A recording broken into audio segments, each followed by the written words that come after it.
Assalamualaikum warahmatullahi wabarakatuh. Hari ini kita akan belajar materi cara belajar efektif, yang mana materi kita kali ini adalah materi masa pengenalan lingkungan sekolah atau kita sebut dengan MPLS. Cara belajar yang efektif. Pada prinsipnya, setiap manusia memiliki kewajiban untuk belajar. Sejak kita dilahirkan, kita telah dihadapkan dengan kewajiban untuk belajar. Sejak belajar untuk makan, berjalan, hingga kita besar, kita belajar di sekolah dan juga dari lingkungan sekitar. Belajar memang memiliki arti yang sangat luas, namun kata belajar sering diidentikan dengan kewajiban seorang anak sekolah sebagai pelajar di sekolah formal. Adapun demikian, meskipun belajar sebenarnya telah kita lakukan sehari-hari, banyak orang yang masih berasumsi bahwa belajar merupakan hal yang tidak menyenangkan. Mereka kebanyakan menganggap belajar sebagai hal yang tidak menyenangkan. Padahal, anggapan ini justru akan membuat kegiatan belajar menjadi tidak menyenangkan dan kurang efektif. Oleh karena itu, kali ini kita akan belajar tentang bagaimana cara belajar efektif menurut psikologi. Yang pertama, rasakan kebutuhan untuk belajar. Rasa kebutuhan untuk belajar akan membuat kita menjadi lebih bersungguh-sungguh dalam belajar. Kesungguhan ini akan membuat kita tidak hanya belajar saat sedang mood saja, melainkan juga belajar di setiap waktu tanpa merasa berat. Dengan demikian, ilmu yang kita pelajari pun akan menjadi lebih mudah meresap ke ingatan kita. Yang kedua, belajar dimanapun yang kita suka. Memilih tempat belajar yang disukai tentu akan membuat kita senang dan merasa nyaman untuk belajar. Dengan memilih tempat yang nyaman, kita turut membantu menata mood kita menjadi lebih baik, sehingga belajar pun menjadi lebih menyenangkan dan efektif. Yang ketiga, cicil pelajaran sedikit demi sedikit. Jangan belajar terlalu banyak pelajaran dalam satu waktu. Sebaiknya Anda mencicil pelajaran sedikit demi sedikit. Maka dari itu, ada baiknya jika kita belajar setiap hari, misalnya dengan mengulang kembali pelajaran yang kita terima di hari tersebut. Cara ini tentu lebih efektif dibandingkan kita mempelajari semua pelajaran dalam waktu yang singkat. Biasanya saat menjelang akan ujian sekolah. Belajar dengan sistem kebut semalam hanya akan menimbulkan tekanan secara psikologis, sehingga ilmu pun akan sulit kita serap dengan baik. Yang keempat, bagi waktu belajar, ya ada baiknya Anda membuat jadwal belajar dan target untuk menentukan kapan Anda harus bisa menguasai pelajaran tersebut. Dengan membuat jadwal dan membagi waktu belajar, kegiatan belajar Anda akan menjadi lebih terstruktur dan rapi, serta sesuai dengan ekspektasi Anda di awal. Yang kelima, berdiskusi.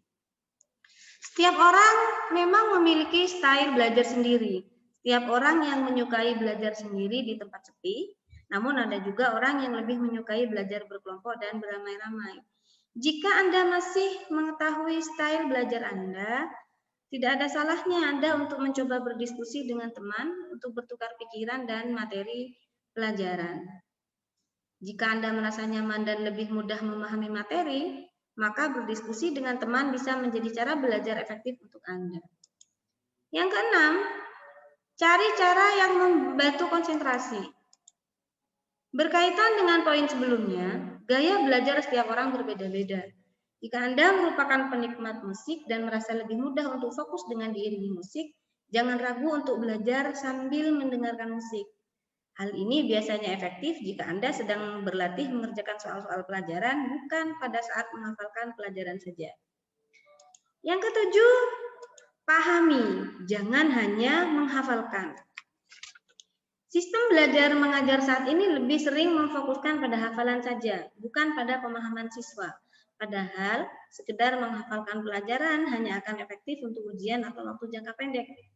Dalam jangka panjang, ilmu yang dihafalkan hanya akan mudah untuk dilupakan dan tidak meninggalkan manfaat apapun. Yang kedelapan, jangan malu bertanya. Jangan segan untuk bertanya.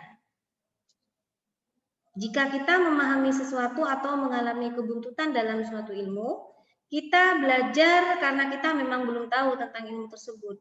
Jadi tidak ada alasan untuk malu bertanya karena takut dicap sebagai orang yang bodoh. 9. Coba terus meski gagal.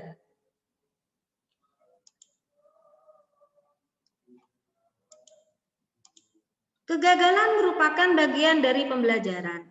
Tidak ada belajar yang benar jika tanpa melalui kegagalan. Bahkan kegagalan dianggap sebagai cara yang efektif karena kita mengalami sendiri penyebab dari kegagalan dan mengingatnya sebagai pembelajaran untuk tidak mengulangi hal tersebut. Jika Anda mengalami kegagalan, cobalah kembali menggunakan cara kerja yang lain hingga Anda bisa berhasil melakukan apa yang Anda inginkan. Inilah cara belajar yang benar-benar efektif bisa membuahkan hasil yang baik. 10. Membuat review atau peta materi. Cobalah untuk memetakan materi yang sedang dipelajari. Misalnya, dengan membuat peta konsep atau overview dari semua materi yang sedang dipelajari. Membuat review juga akan memudahkan kita untuk memahami intisari dari ilmu yang sedang dipelajari. Selain materi yang kita buat tersebut bisa menjadi bahan belajar yang lebih simpel, sembari membuat review atau peta konsep, kita juga membaca dan menulis materi yang kita pelajari. Kegiatan ini tentu akan sangat mendukung cara belajar kita menjadi lebih efektif. 11. Sukai mata pelajaran. Menyukai mata pelajaran atau hal yang sedang dipelajari akan sangat berpengaruh terhadap keefektifan dan keberhasilan belajar kita. Dengan kita menyukai pelajaran atau ilmu tersebut, kita akan lebih bersemangat untuk menerima dan menyerap ilmu yang didapat. Hal ini berbeda jika kita merasa tidak suka belajar mata pelajaran tersebut. Tidak menyukai suatu pelajaran hanya akan membuat kita merasa terpaksa untuk belajar dan tentu hasil dari belajar yang seperti ini tidak akan optimal. 12. Memanfaatkan fasilitas yang tersedia. Di zaman sekarang, fasilitas belajar yang tersedia tidak hanya berupa buku pelajaran atau buku-buku kumpulan soal dari sekolah. Kita bisa belajar dari internet, video, hingga televisi yang menyediakan tayangan edukatif. Manfaatkan semua fasilitas ini sebagai pendukung proses belajar Anda. Biasanya, materi pelajaran yang disediakan di internet, video, atau tayangan edukasi telah dikemas menarik dan sesederhana mungkin, sehingga kita akan lebih tertarik dan mencerna materi yang diberikan.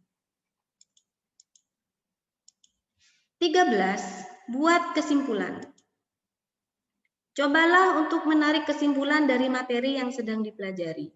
Hal ini akan menunjukkan apa saja output dari kegiatan belajar kita. Dan kita bisa membaca kesimpulan ini berulang kali untuk membuat ilmu semakin tertanam di otak kita. 14. Coba latihan soal. Mengerjakan latihan soal atau uji coba memecahkan masalah sesuai materi yang sedang dipelajari akan membantu kita mengukur sejauh mana pemahaman kita atas materi tersebut. Dengan demikian, kita bisa menilai di bagian mana kita harus meningkatkan belajar dan bagaimana kita telah menguasainya. 15. Yang terakhir yaitu berdoa.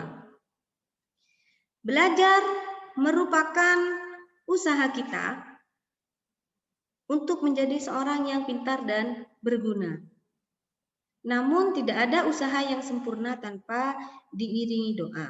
Oleh karena itu, jangan lupa untuk berdoa sebagai pelengkap usaha kita dan membuat ilmu yang kita dapat menjadi berkah dan bermanfaat.